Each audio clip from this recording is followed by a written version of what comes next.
Drop it.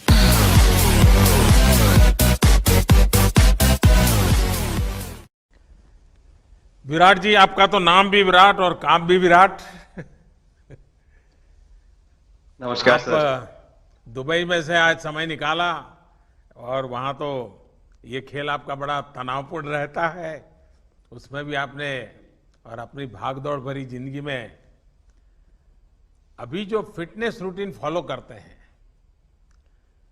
मैं जरूर चाहूंगा, देश भी जानना चाहेगा, क्योंकि नौजवान आपको आपकी हर गतिविधि को देखता है, ये आपको कैसे मदद करता है?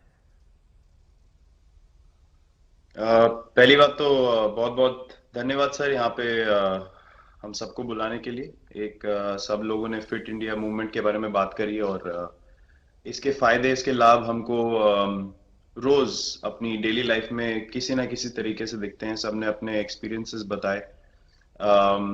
मिलिंद जी ने भी बहुत अच्छी बातें रखी, बहुत इंस्पिरेशनल उनका भी काम रहा है, उनकी जर्नी रही है पिछले कुछ सालों में, मैंने भी बहुत ऑब्जर्व किया है।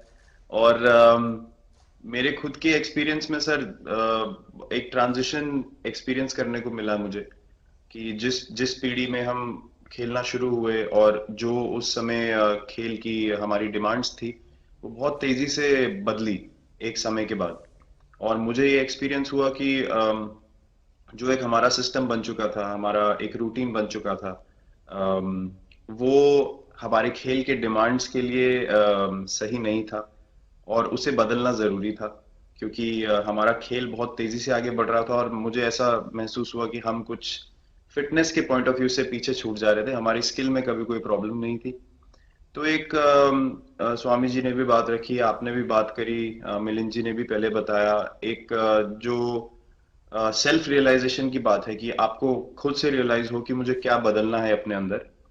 तो मुझे वो एक समय पे खुद भी एक्सपीरियंस हुआ कि नहीं, फिटनेस जो है वो प्रायोरिटी होनी चाहिए। और अगर मैं आपको ऑनेस्टली बताऊं तो पहले खेल को अच्छा करने के लिए फिटनेस मैंने शुरू करी, लेकिन आज अगर प्रैक्टिस मिस भी हो जाए तो मुझे इतना खराब नहीं लगता, लेकिन अगर फिटनेस सेशन मेरा मिस हो जाए या एक्टिविटी मिस हो जाए तो मुझे ज्यादा खराब लगता है। तो इसके फायदे जो हैं तो सर वो सबसे पहले आपको ये जो नया मंत्र जगा, तो दिल्ली के छोले भटूरे का ही बहुत भुगतान हुआ होगा। बहुत ज्यादा सर, मतलब जो अभी हमने थोड़ी देर पहले बात करी कि हमारा जो नेटिव डाइट है, एक जिस रीजन से हम आते हैं उसका जो हम वो खाते हैं, उससे मैंने कभी एक्सपीरियंस नहीं किया कि हेल्थ इश्यूज हुए हो या किसी को कोई बीमारियों का सामना करना पड़ा हो। मेरी खुद के एक्सपीरियंस में मेरी नानी, मैंने बहुत समय तक देखा, इतनी ज्यादा उम्र में भी उनकी हेल्थ हमेशा ठीक रही, हमेशा उन्होंने घर का सिंपल खाना खाया। तो मैं जब पला बड़ा तो शहरी खाना, मतलब बहुत ज्यादा बाहर का खाना होता था, खेलने कूदने जाते थे तो आते जाते बहुत सारी चीजें ऐसी खा ली कि जो हेल्थ पॉइंट ऑफ व्यू से अच्छी नहीं है। तो डाइट का भी एक बहुत बड़ा कंट्रीब्यूशन था, जो डिसिप्लिन नहीं था। तो वो फिटनेस, फिजिकल फिटनेस और डाइट दोनों चेंज करना पड़ा सर। उसकी वजह से ही चेंजेस आने शुरू हुए। और मैं इस चीज से इसलिए रिलेट कर पाता हूँ क्योंकि जैसे हमारे खेल में चेंजेस आए, आज की लाइफ की भी डिमांड्स बहुत ज्यादा हो गई हैं, बहुत हेक्टिक हो गई है लाइफ। तो अगर हम अपनी फिटनेस को उस पेस के साथ नहीं रखेंगे, सिंक में नहीं रखेंगे, तो हम पीछे छूटते चले जाएंगे। तो अगर हम लोग अपनी फिटनेस को नहीं इंप्रूव करते तो हमारे खेल में भी आज हम बहुत पीछे छूटते चले जाते, क्योंकि आप सिर्फ अपनी स्किल पे डिपेंड नहीं कर सकते। आपका जो मेंटल स्ट्रेंथ है, वो आपका शरीर कितना तंदुरुस्त है और आपका दिमाग कितना तंदुरुस्त है, उस दोनों का एक कॉम्बिनेशन साथ में चलता है।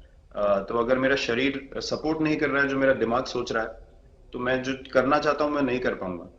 तो आपके मुझे छोटे सामने छोटे कैलोरी चेंजेस। कम करने का भी तो चैलेंज रहता होगा और इतना बड़ा काम करने का भी चैलेंज रहता होगा, उसको कैसे हैंडल करते हैं?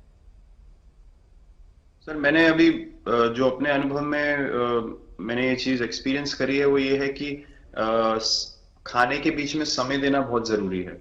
हम लोग बहुत बार खाते हैं और फिर बड़ी मील के बाद वो छोटा पोटा खाते चले जाते हैं पूरा दिन। तो वो जो हमारा सिस्टम है, उसको कहीं प्रोसेस करने का मौका ही नहीं मिलता खाने को, और रात तक हम खाते चले जाते हैं। तो मैं जब छोटा भी था तो 11:30 12 बजे डिनर हो रहा है, उसके बाद मीठा खा के एकदम सो गए। कुछ एक्टिविटी नहीं, कुछ उसके बाद वॉक नहीं। तो आई थिंक ये छोटी छोटी चीजें जो है जो बहुत मैटर करती हैं कि आप अपने अंदर के सिस्टम को भी कितना समय दे रहे हैं उस खाने को प्रोसेस करने के लिए जो आप खा रहे हैं।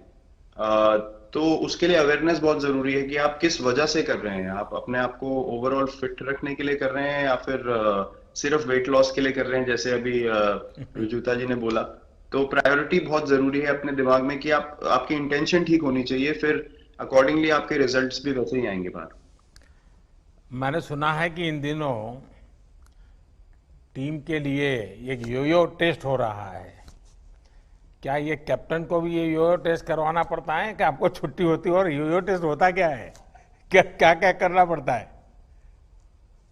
सर टेस्ट ये बहुत जरूरी था फिटनेस पॉइंट ऑफ व्यू से। अगर आप ग्लोबल फिटनेस लेवल्स की बात करें तो बाकी टीमों से हमारा लेवल अभी भी कम है, और हम चाहते हैं कि वो लेवल हम ऊपर लेके जाएं जो एक बेसिक रिक्वायरमेंट है।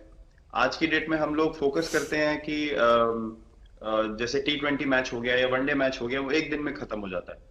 लेकिन अगर हम टेस्ट मैच की बात करें जो 5 दिन आपको खेलना है, हर शाम को आपको वापस जाना है, अगले दिन फ्रेश आना है, तो उस पॉइंट ऑफ व्यू से ये फिटनेस जो स्टैंडर्ड था वो बहुत जरूरी था। और मैं सबसे पहले मैं ही जाके भागता हूँ, और ये कंडीशन है कि अगर मैं भी फेल हो जाऊंगा तो सिलेक्शन के लिए मैं भी अवेलेबल नहीं हूँ। तो आई थिंक ये सिस्टम और ये कल्चर सेट करना बहुत जरूरी होता है। और उससे क्या होता है सर, ओवरऑल एक जो फिटनेस लेवल है टीम का बढ़ेगा। जैसे टेस्ट क्रिकेट में हमारा बहुत बार होता है कि आप थके हुए हैं, तीसरे दिन आके आपको, जैसे हमारे फास्ट बॉलर्स हैं आज की डेट में, वो दुनिया में सबसे ऊपर है, तो उनको अगर दूसरे तीसरे चौथे दिन आके वो एफर्ट डालना है फील्ड पे, तो वो डाल सकते हैं। पहले क्या होता था, स्किल हमारे पास हमेशा से रही है, लेकिन शायद जो मैंने आपको बोला वो ट्रांजिशन मैंने जो एक्सपीरियंस किया, हम लोग वो जरूरी समय जो आता है जहाँ पे शरीर थक जाता है और टीम को आपकी जरूरत है, वहां पे परफॉर्मेंस जो है हमारी डिप हो जाती थी और दूसरी टीम जीत जाती थी। आज की डेट में हमारी फिटनेस की वजह से हम वो जरूरी समय में उस चीज को कैपिटलाइज कर पा रहे हैं और हमारे रिजल्ट्स उसी तरीके से आ रहे हैं। तो एक एक sir benchmark I think elite sports में होना जरूरी है, उससे एक फिटनेस विराट कल्चर जी, बना। मैं देख रहा हूं कि आपका टाइम मैनेजमेंट तो है ही है, लेकिन फिर भी आपकी एक्टिविटी इतनी नजर आती है ना, मैं भी कभी कभी फॉलो करता हूं। कभी थकान नहीं लगती क्या आपको?